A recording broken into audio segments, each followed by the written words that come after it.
Bismillahirrahmanirrahim. Assalamualaikum warahmatullahi wabarakatuh. Saya Seviana Nur Alifiani dari Prodi S1 Kebidanan Stikes Yarsi Mataram. Di sini saya akan menjelaskan tentang fetal school dan panggul.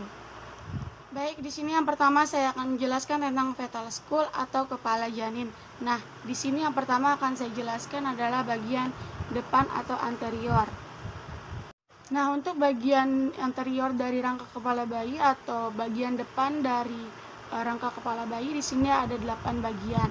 Yang pertama ada os nasal atau tulang hidung, yang kedua ada ox maxillary atau tulang rahang atas, yang ketiga ada ox mandibulare atau tulang rahang bawah, yang keempat ada os zygomaticum atau tulang pipi, yang kelima ada os frontal atau tulang dahi, yang keenam ada os temporal atau tulang pelipis, yang ketujuh ada os parietal atau tulang ubun-ubun, yang kedelapan ada os occipital atau tulang belakang kepala. Baik, yang kedua di sini saya akan menjelaskan bagian belakang rangka kepala bayi.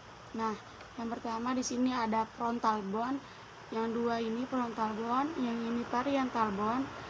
Selanjutnya di sini ada occipital bone, dan di bagian sini ada frontal suture yang memisahkan antara kedua os frontal, dan di bagian sini ada anterior frontal, dan di bagian tengah dua di atas dan bawah ini adalah coronal suture yang memisahkan antara os frontal dan os parietal, dan di sini ada sagittal suture yang memisahkan antara kedua os parietal, dan di sini ada lumboid suture yang memisahkan antara os parietal dan os occipital. Nah, bagian ini adalah posterior front. Setelah menjelaskan fetal school atau bagian rangka kepala bayi, selanjutnya saya akan menjelaskan anatomi panggul.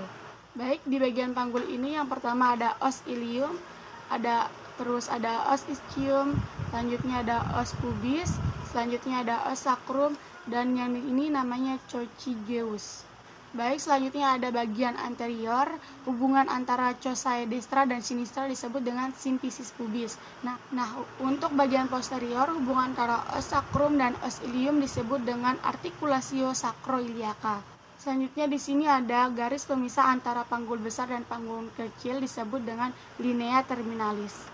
Selanjutnya di sini ada crista iliaca, dan di bagian ini ada spina iliaca anterior superior, dan di sini ada tuber ischiadicum.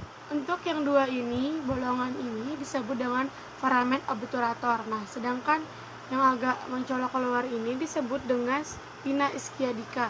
Nah, untuk yang agak melengkung ke dalam disebut dengan acetabulum. Selanjutnya di sini ada suprasymphysis, dan di bawah sini ada arcus pubis. Nah, yang bagian ini disebut dengan ramus superior ossis pubis, yang di bawah sini disebut dengan ramus inferior ossis pubis. Penjelasan dari bagian-bagian fetal school dan panggul telah selesai. Alhamdulillahirrahmanirrahim. Sekian dan terima kasih.